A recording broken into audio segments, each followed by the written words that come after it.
All right, welcome to PH2T3R, the Journal of Solar Culture. This is C.B. Robertson. I'm joined by Ed Haman, and we are here to talk about a variety of things for the week of December 14th, 2025. We're well into Christmas season. Thanks so much for joining us, and apologies if anyone caught the technical glitch, the 30-second false start here. It's well into winter, and there's a lot to discuss. I think this week there's the normal Christmas discussions, which I think will be worth getting into, but there's also been some events that bring some stuff that Ed and I have actually written about together in the past regarding shooting and guns and virtue and stuff. There's for those of you who aren't aware, there was a pretty terrible shooting in Australia. I believe it was a couple of Muslim shooters attacked some Jewish Hanukkah party thing on the beach, killed about 11 people or so before one of them was tackled. And this usually presages some sort of legislative bid for further gun restrictions or something or other. I guess it's preferable to have English-style knife attacks or something like that. Ed, were you following that story at all? Yeah. I mean, it's, if you go on X or any place like that, it was a big theme today, for sure. Yeah. Lots of opinions. It is both a big story, but also a like, oh, the Jews and Muslims are attacking each other again. Like, I said to one of our guys earlier, I was like, wow, that's kind of fucked up. And it also, it's not a surprise in the slightest. It feels, just like, oh, yeah, okay. Yeah, it's sad, but also like, what are you going to do about it? The sort of liberal responses, well, obviously we need to restrict these things more. And of course, you and I wrote an essay for the PH2T3R anthology, the book, volume 1. I should have a copy around. I should have it behind me, but I don't at the moment. It's available on our online store. Lots of great stuff in there, poetry, recipes, and so forth. But we had this essay on the connection between shooting and agency.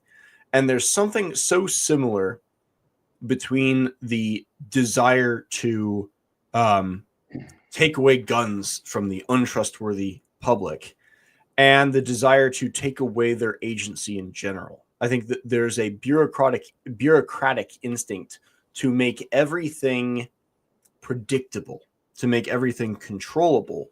And the most undesirable element of that system is always going to be the humans, because humans are unpredictable, especially when you give them weapons.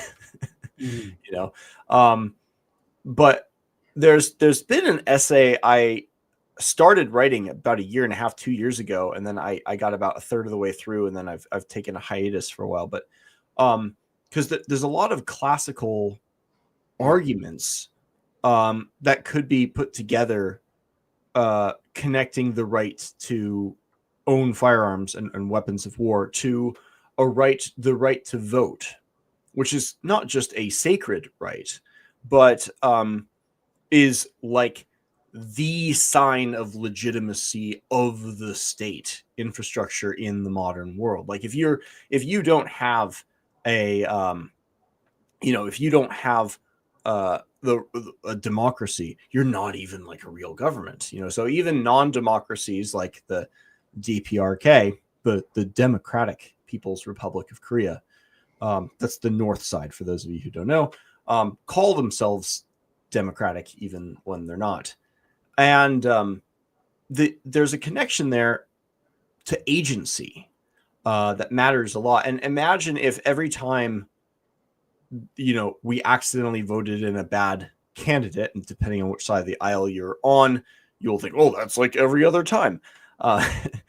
Like, imagine if we got all like frenetic and we're like, well, we need to stop this democracy. We need to restrict people's voting rights in the way that people do with firearms.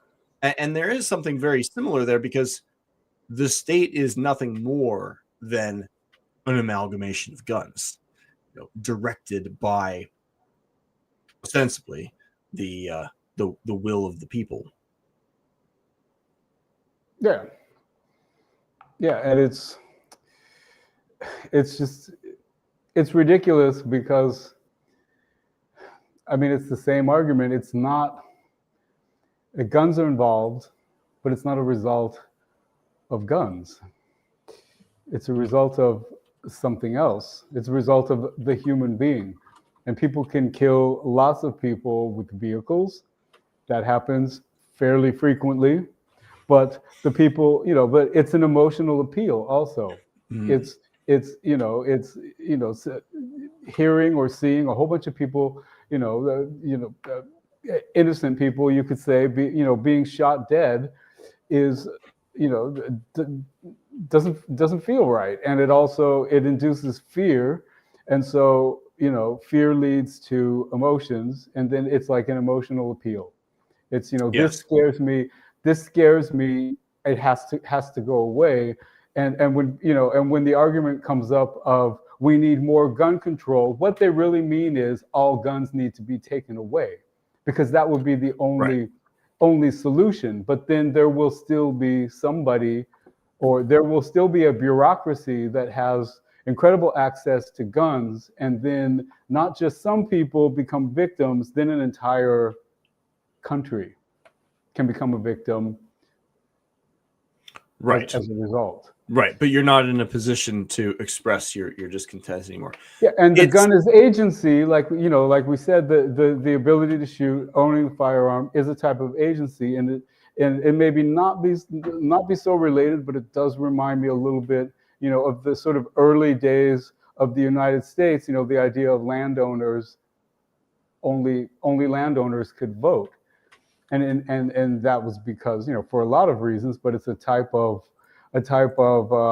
skin in the game, and it's another type of agency that makes you more something. Yeah.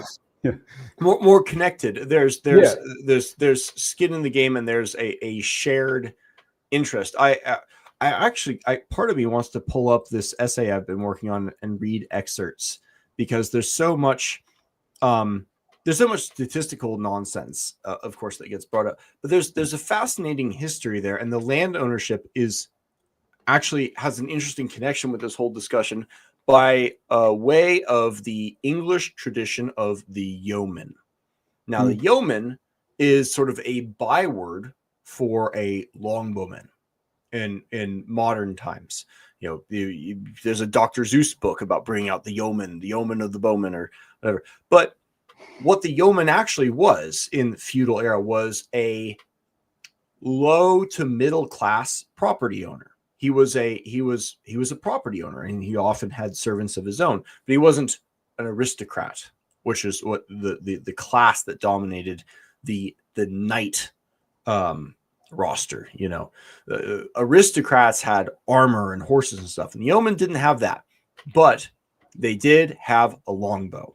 And not only did they have a longbow, they were legally required to own a longbow, and they were required to train with it. And there's actually English codes. I think I could pull it up. Law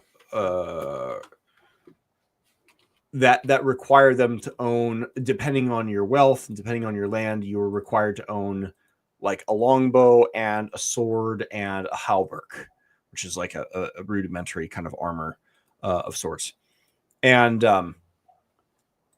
it was expected that you own these things because you might be required to use them. And this was not thought of as something to fight against a tyrannical government with. No. But it did have that potential. And that became a problem for the English king at one point when the yeoman did say, hey, you need to change this thing. And it changes the relationship between the ruler and the ruled, as does the vote. Yeah. You know, and even Niccolo Machiavelli, who is thought of as this sort of sociopathic, manipulative advisor. It's like, here's how to trick everybody to maintain power, and there are elements of that in his work, but he was a pragmatist and practical, and even Machiavelli advised that people not disarm a population. That's a line I should be able to find if I saved it here, but I do not. You would think that it was, there was an assumption that subject or citizen, was on the side of the collective understanding of being that society, and they would come to the aid of protecting that. So that leads to like, well, who should be a citizen?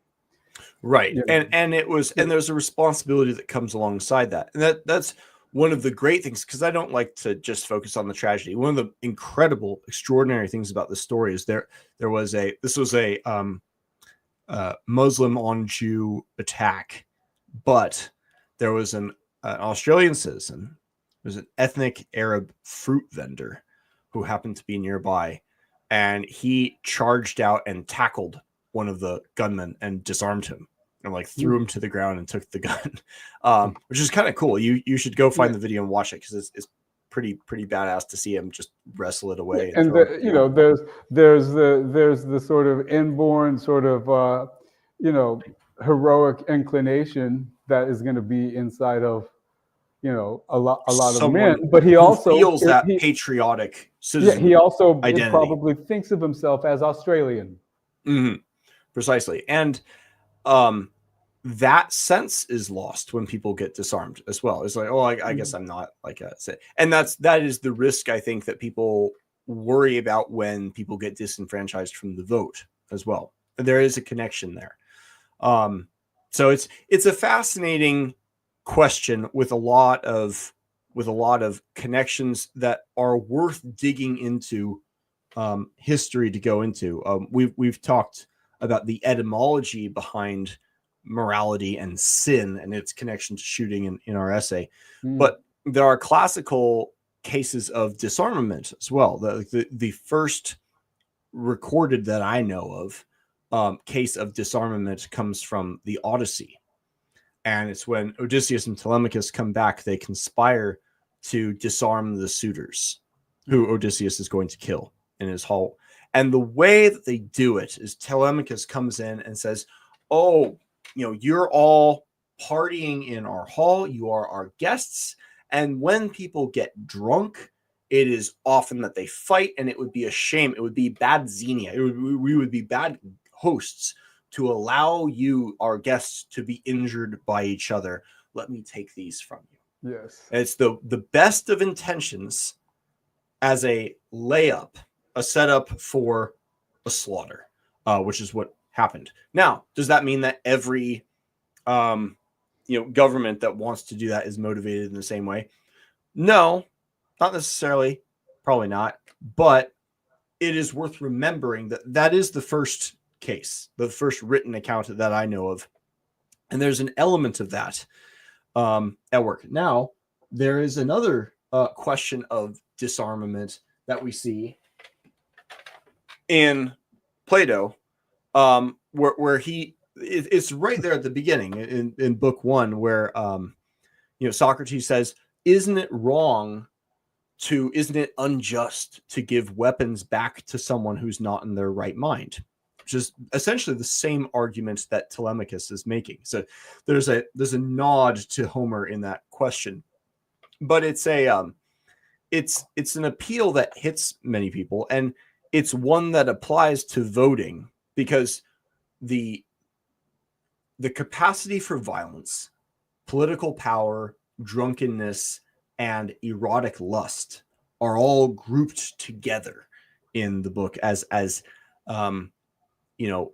appetitive pathologies potentially that need to be constrained and controlled. And no one suffers from these more than these politicians too, So Exactly. there's a question of who's to judge.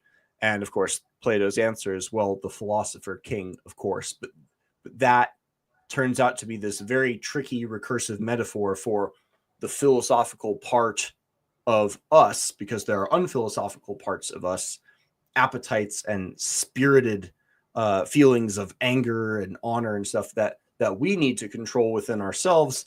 And the whole thing breaks down when you try to apply it to a broader society.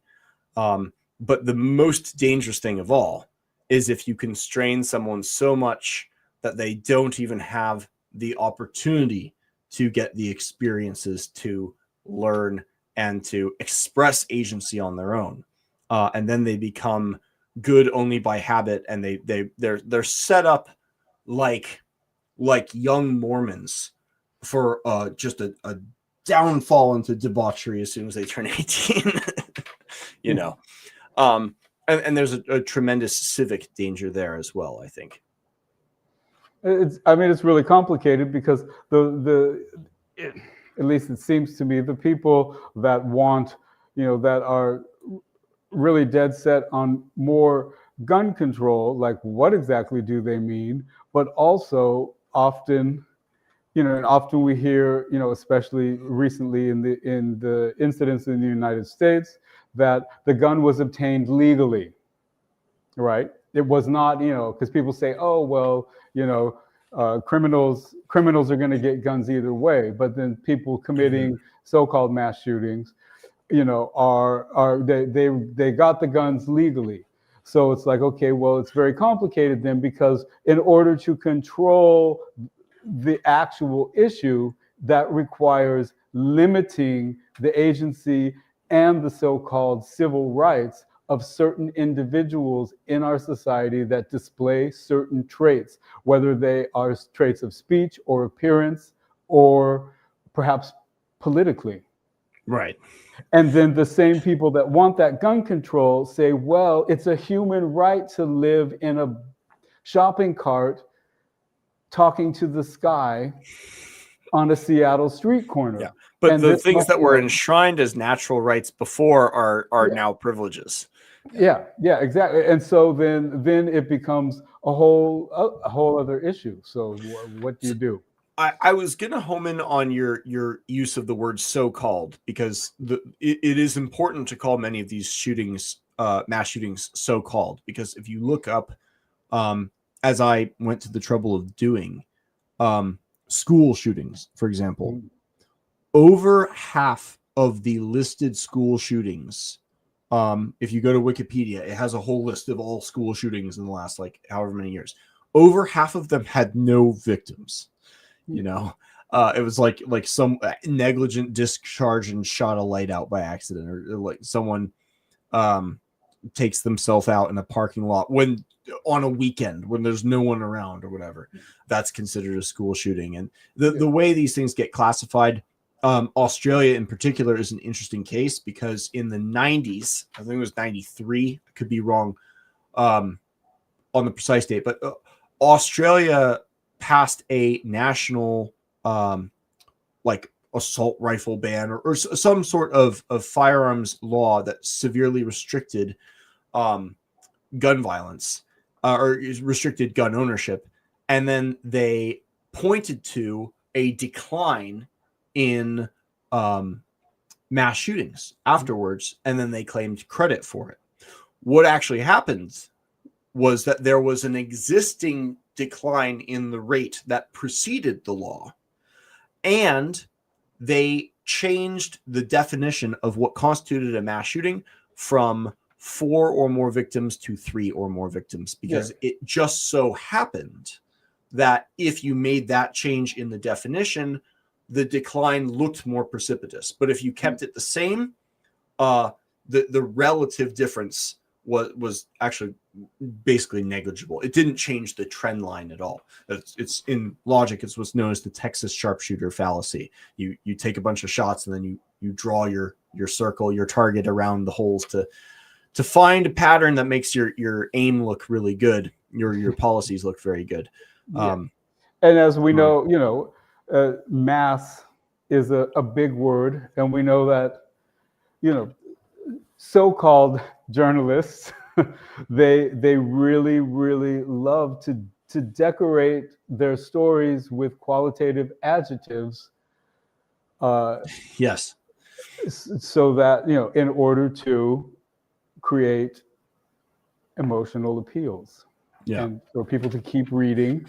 And so they can't just tell the facts. They have to use as many qualitative adjectives that incite, that trigger people as they can.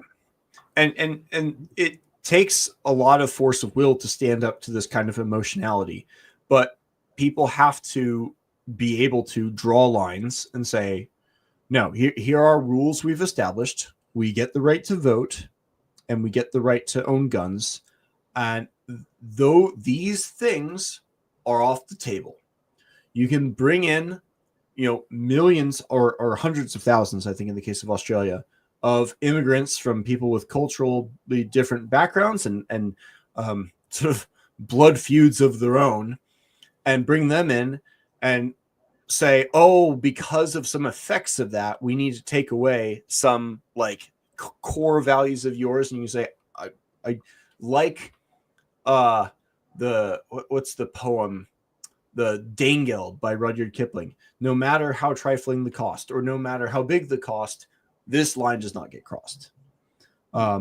You find some other solution, maybe curbing that number of immigrants, for example. Maybe we could deport some of the violent ones for a change, instead of changing our entire society and shutting down Christmas fairs and putting up eco blocks on the street to block the trucks of religious adversarial intentions in Germany, for example.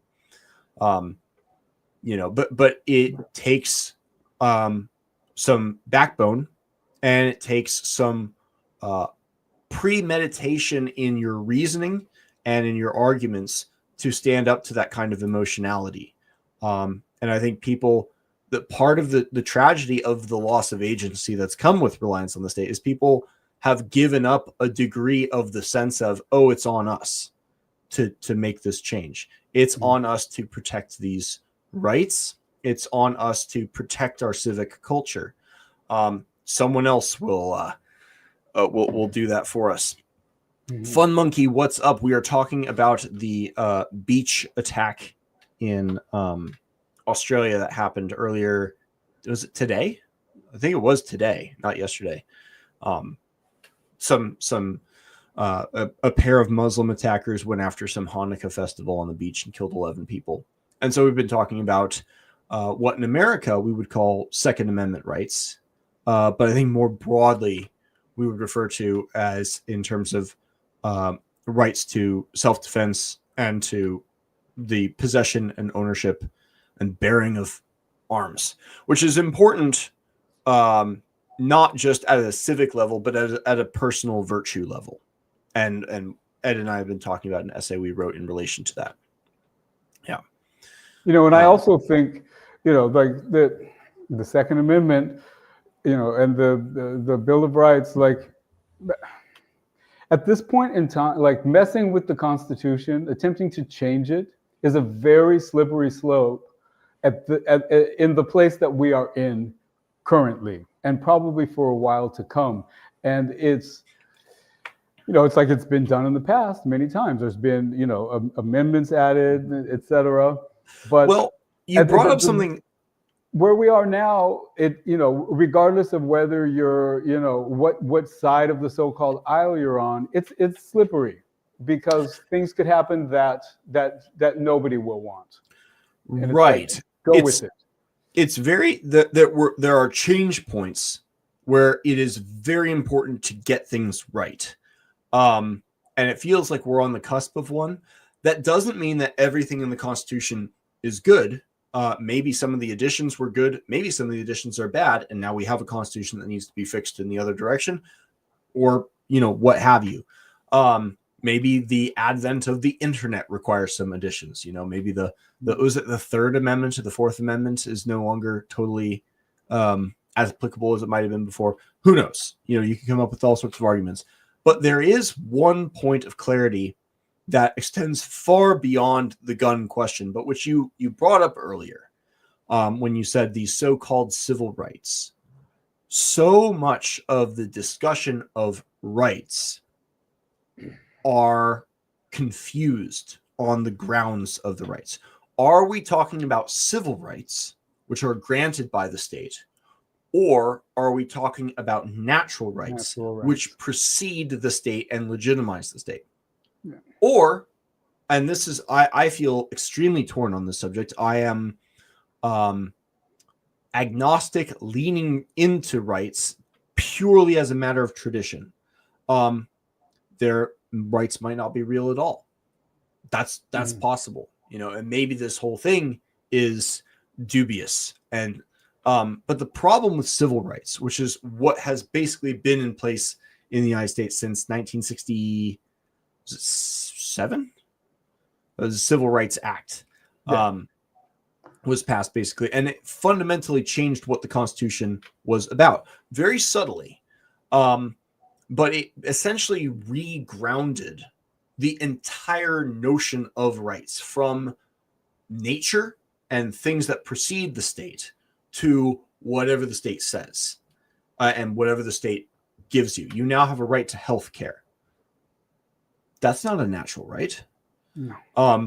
What determines what is or is not a natural right is its own tricky question. And once you start delving into that, you can get into rights skepticism. And this goes into questions of dignity versus honor and so forth. But if rights exist at all, and everyone big in the civil discourse basically has to talk as if rights exist. No one is on the anti-rights camp except in like abstract philosophical circles that have no political influence. But if rights exist at all, it seems that they would have to be natural rights, because anything that is given by the state can also be taken away by the state. Yeah. So you get into some very interesting philosophical questions, but anyone who wants to establish something permanent that the state cannot take away cannot rest on civil rights as a foundation for it, or so it seems. So it seems, yeah. We can make semi-permanent privileges, and we can defend those privileges by means of the state through civil rights, and maybe some people think that's a good thing. But you're not getting to, and that can be entirely practical and defensible in its own way. But it's not what the American Constitution was about. It doesn't get to any metaphysical foundations of what being a human is about, let alone a civically active human with political agency, in the same way that natural rights does. And I think we're beginning to see some of the dangers of that when the state becomes, tyrannical. And I'm saying that in the Platonic sense of it punishes itself. Plato has a line about the tyrannical man, the petty man, punishes his, strikes his own father, to get wealth from his father so he can pay for his drug addiction, basically. And in the same way that the true tyrant, the tyrannical leader, punishes his fatherland in the same way. Kramos says Chile is experiencing a Venezuelan migration crisis, and the elected candidate wants to expel 300,000 Venezuelans in 90 days. Well, that's ambitious. Yeah. Good luck. Funny Monkey says, do y'all think there will be a World War III? Do we think? what's going on in Gaza and Ukraine right now. You know, we have proxy wars going on in like 6 different places. There's stuff going on in Cambodia and Thailand right now. There's always something going on in Africa, but it seems like there's more European involvement there. But bear in mind, like, war is closer to the default state of mankind than peace is. So whether or not these are a world war in the sense of World War I or World War II or not is, I mean, how many, like, by the time we get to like World War VII, like, are we going to stop calling them world wars? You know, and like 2130 rolls around, we're like, World War IX has been declared in like southern Argentina. It's okay. We're maybe closer to the same place we were in like the Middle Ages. It was like, okay, the Huns are invading these people, and the Italians can't figure out whether they're friends or enemies. Such has always been the case. And back to people shooting large numbers of people, and it seemed like what happened in Australia, it seems that it wasn't necessarily, I don't know what the word I'm looking for is, an Australian doing it, in the sense, like they were an Australian in their heart. We have the shootings here, they're a lot of them, it's American citizens, people that have, grown up in this culture. And so, like, what happened in Australia seems to be, and also, the machetes and the knives and things in Europe, it's a result of this sort of a migration of people that is not about, I want to become a German, I want to go live in Germany. Right. And we can imagine like similar kinds of violence coming here, and we could even get cases of, and some might even say this has already been a thing, we have rival immigrant populations coming over, and maybe you hear, I'm an American living in Minneapolis or somewhere, and Scott Adams ethnic Elbonians commit some horrific mass shooting against the slightly darker skinned and different religious inclined Elbonians of South Elbonia. And like, there's this blood feud coming on that doesn't have anything to do with us, but is on our soil. And we're like, great, we just brought this in because we didn't draw good lines. Like gangs of New York, the Italians and the Irish.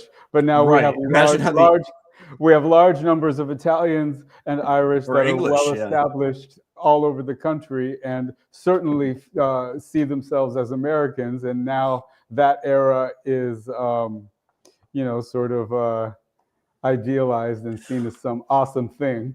Well, Gangs of New York is an interesting one because it's like, these are English Protestants versus Irish Catholics, and which is a prelude to next week, where we will be discussing Christianity, or having a Christian on to discuss solar idealism. So tune in for that. It's going to be fun. But the conclusion is there's all this violence, there's all this gang fighting and these murders and so forth, because these two kinds of Christians hate each other. They're Christian white people, right? That hate each other. Yeah. But somewhere on the other side of that violence arose a new identity in an almost Hegelian dialectical fashion, where we end up with this, we bled together, now we're Americans. That's certainly not going to be true in Gaza. Okay. It's not going to be true in a lot of places, but you could imagine something like that being true in Ukraine. It's very contextual. It is very possible to imagine a Ukrainian and a Russian soldier meeting together in 2035 and shaking hands and be like, "Oh, I saw you on the front line," or whatever. And like they're trying to kill each other then, but we're countrymen now, and there's a lot of context is at play in terms of how these kinds of conflicts play out. But many groups that we consider to be tribal countrymen today hated each other in the past and did not think of themselves as tribal in the past. We think of Japan as a homogenous country today. Up until the Tokugawa era, they were warring tribes. I'm ethnically Scottish, at least partially. The Scottish clans were not friends, through much of the time. But now we have this identity called Scotland. Again, this is not to say that like all groups can, get along together. But intergroup conflict is also not the end of the world. Yeah, I mean, it's happened all throughout history. There's right. All the way back to Rig Veda. There's the Battle of the 10 Kings, and it was an intersocietal conflict, and the goal was to unite. But it's just, I mean, one thing I'm not in my head is like the people are, migrating around the world right now in these large numbers. You could call it refugees, whatever it is, and it's like not to sort of, I'm not laughing at like the horrible situations people are in, or because not everybody is sinister, but there are some people that are, and it's like what do you it's, there has to be some sort of collective idea. It's like I grew up, I'm a little bit old, and I've known immigrant families and their second generation kids all throughout my life. And back in the day, everybody seemed to have gotten a memo. It's like I'll take a rooftop Korean or Vietnamese Texan. So many Vietnamese came after the Vietnam War because they had nowhere else to go, and they were in a dangerous place for themselves. And they are still, probably Vietnamese in their heart, but they were very American and integrated and assimilated to enough of a degree that they are part of society. Yeah. Well, here's where it gets very tricky, because there are countrymen who we would look upon as unvirtuous, but that doesn't make them not countrymen. Yeah. And conversely, there are enemies or simply just foreigners, just strangers who we meet and we find to be extremely virtuous. Like, oh man, this guy's so freaking cool. Yeah. And the coolness does not make them countrymen. Yeah. And there's always this desire, I think, that many people have to sort of choose who they want their countrymen to be based purely upon virtue.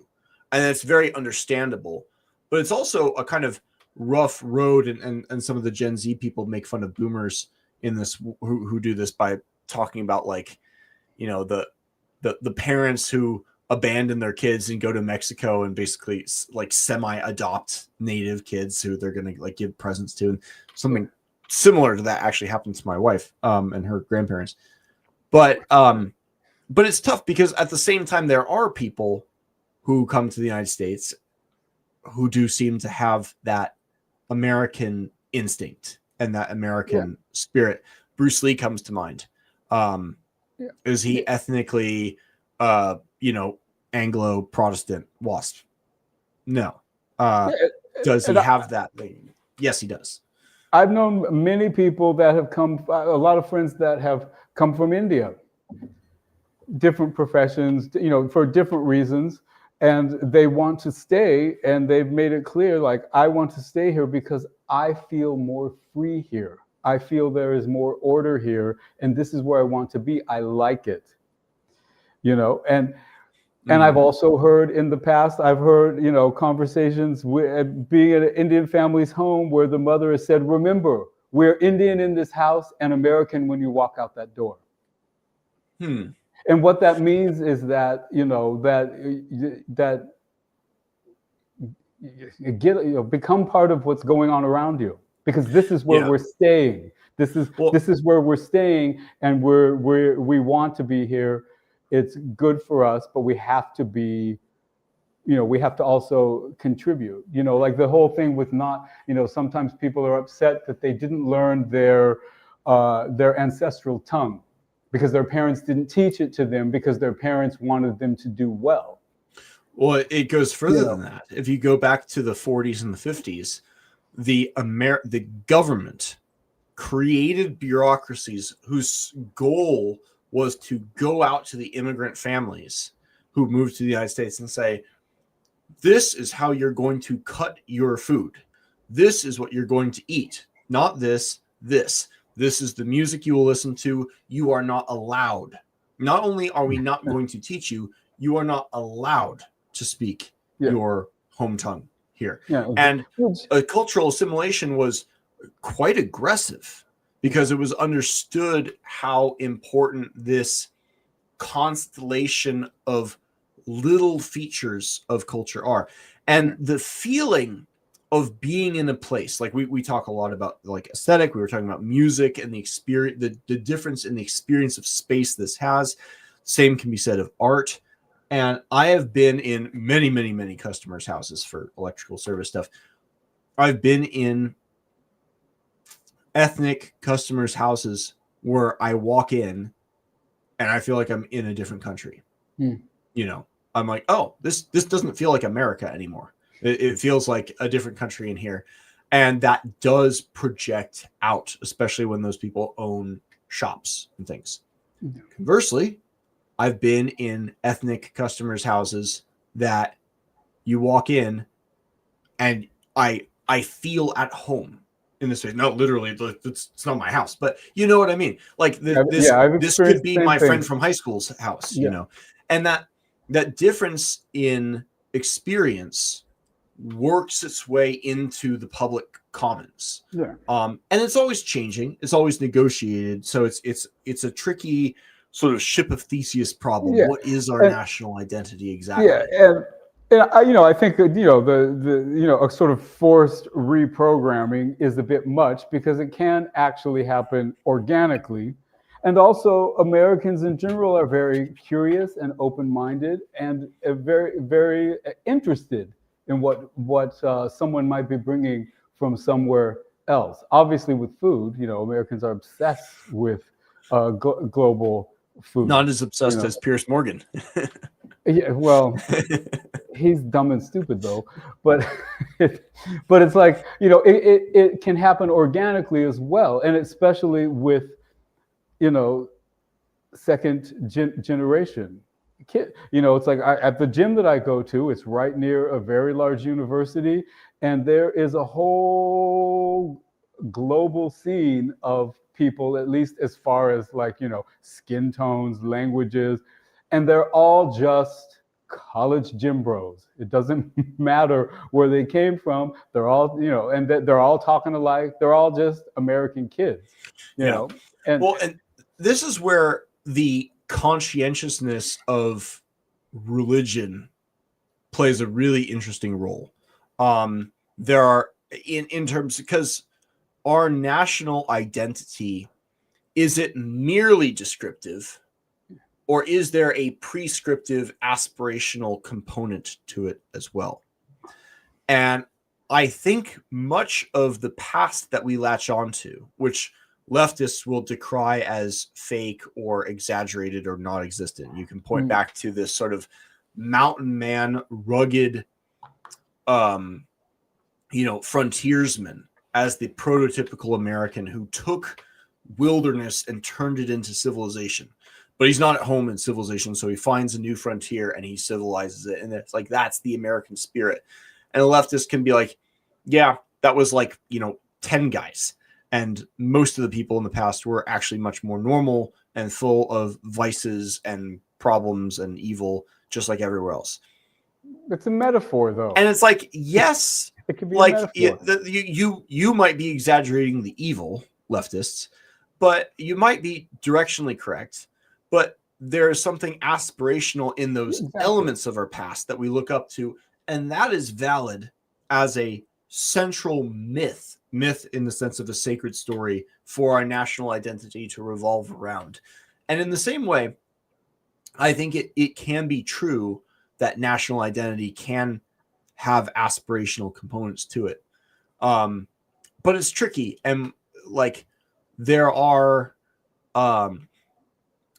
dangers to when we don't understand who is being let in or why, of numbers creeping up and new motivations emerging that we weren't aware of before. And I think the leftism in academia is an expression of that. Like, some people were let in, and then once there were enough academic cryptic Marxists, progressive just means Marxist, they were able to push out any remaining conservatives, hire more, and then suddenly they have essentially captured the institution. And now it's not an institution for learning, but is an institution for leftism. And I think it is obvious that there's a risk of something like that in Minneapolis, St. Paul, Minnesota, in basically all of England at this point, with things that are, competitive with leftism in badness. I'm talking of Islam. Yeah, exactly. And it's just a very tricky thing because, you as Americans also, we're like, but there is the individual. What about the individual? Versus the idea of collective groups. Both matter, and so it's tricky. It's like, but yeah, there is no place for Sharia law in the United States. Period. That's Right. a hard line. It makes absolutely no sense. Well, it erases the individuals that we hold and that we look back to for our identity, the heroes of our past, whether that's George Washington or Hugh Glass, is one of my favorite American heroes, or whoever you want to point to, Christopher McCandless. Their identity as individuals exists within a collective value system, either in alignment with it or against it, but nonetheless in relation to that collective value system. Their individuality and the group identity are intertwined, and your individuality is only possible in the context of a distinct group. Once you mash all the groups together into a homogeneous gray sludge, your individuality makes you look like every single other green-haired liberal, that they all look the same. Individuality is also erased with the erasure of distinctive groups. And so if you replace the Western collective group identity, you also erase the individual identities that can only exist within that context. And that's a big danger of a cultural kind, of the sort that we see with tragedy when the Taliban, blows up the Buddhas of Bamayana and things like that. Yeah, exactly. That, which is just a really fucked up thing. And and just the desire for that, the whole idea that, like, everything in the past has been only negative, and it's all coming from resentment to begin with, and resentment, envy, and it's just a whole big a ball of wax. One of my favorite YouTubers, he's kind of an odd character. I wouldn't recommend him to everybody, but if you like language and if you like subjects like this, he's great. Dr. Random McCam is his name. And he's been pushing this word that I found extremely useful. And that word is oikophobia. We're all familiar with xenophobia, the supposed irrational or hatred or fear of foreigners, etymologically related to xenia, which is the obligations that we have as hosts or guests in relation to foreigners. But oikophobia is an irrational fear or hatred of home and of Yes. the house. I hate And white people. yes, and it's a hatred of your homeland. And I think Mhm. the psychology of this, it's such a perfect word to describe the instinct that they express. You know, feminists go on and on and on about it was wild, like in Germany, like oh, like the sexism in like German patriarchal culture or whatever. And then like was it like 2016, 2017? They have these cathedral, like this map, or I'm sorry, this mass sexual assault crime that takes place in front of a cathedral. The feminists say nothing because it was done by migrants, and that's not really aligned with it's like, no, this is just an expression of self-hatred. It's just an expression of oikophobia, it seems, you know. And In the same way, it's all tied to Marxism ultimately, because it's all about the idea of power and power differentials, and how any difference between anyone is automatically unjust. yeah. Well, and it all interestingly ties back to the virtues question too. Yeah. In There is an oikophobic expression in the tyrannical nature that Plato describes, for example, where the petty tyrant will strike his own father, and the grand like ruler tyrant, the true tyrant, strikes his own fatherland. Like, why does he do that? What's the reasoning there? Well, the reasoning is the tyrant is a slave to his own passions. The tyrant has some insatiable desire for drugs or sex or power or something, and he's burned through all of his own wealth, so he has to take other people's by borrowing or theft or trickery, or you know, by taking it from his parents so he can go buy more something. And you know, if the people, he's so overcome by his insatiable desires, by his appetites, that that's all they can think about, that's all he can focus on. And anything that gets in the way of him fulfilling that need, he comes to hate. And so he comes to lash out at everyone around him that doesn't actively facilitate him. And there's something similar in the way that the leftist wants to just sit around and do nothing and be paid to do it. They want to, like Marx described, just everyone being literary critics or something. Like, who's even writing the literature at that point in that society? But like, oh, I have to go out and get a job. I have to actually create value that other people care about. Fuck capitalism, man. This unjust, you know, like anyone who isn't enabling this pathological desire, it becomes an enemy to be resented and attacked, basically.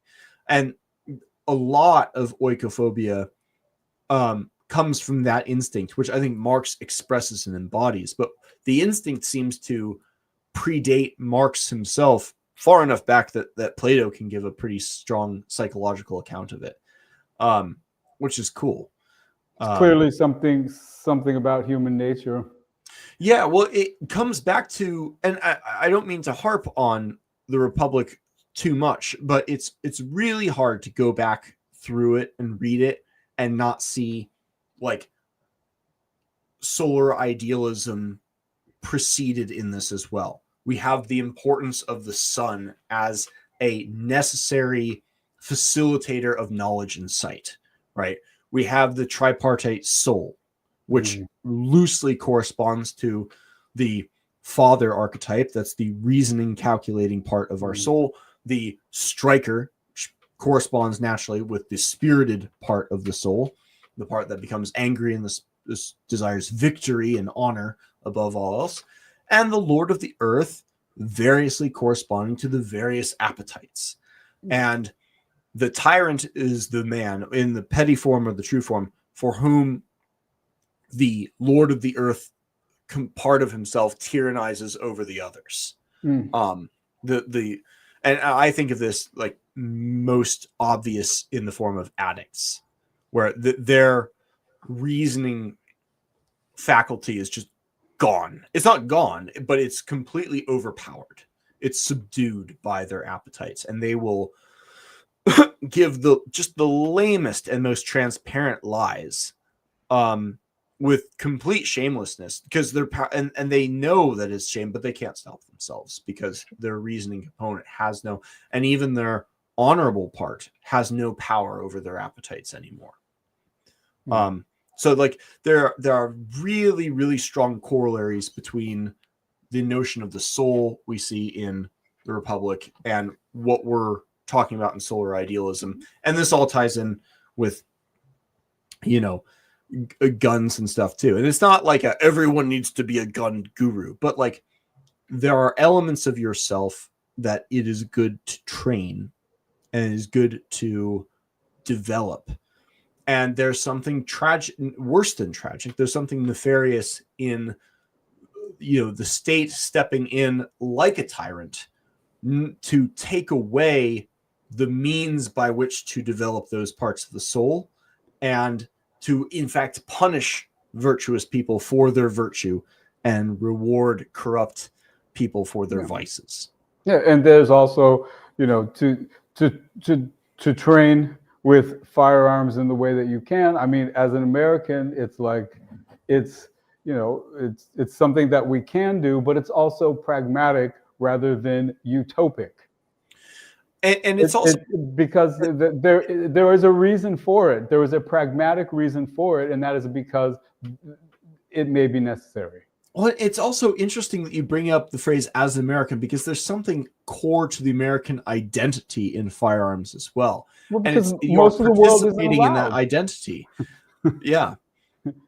Yeah, it's a very, very special thing that most of the world does not have the ability to do because of their, the bureaucracy that is surrounding them.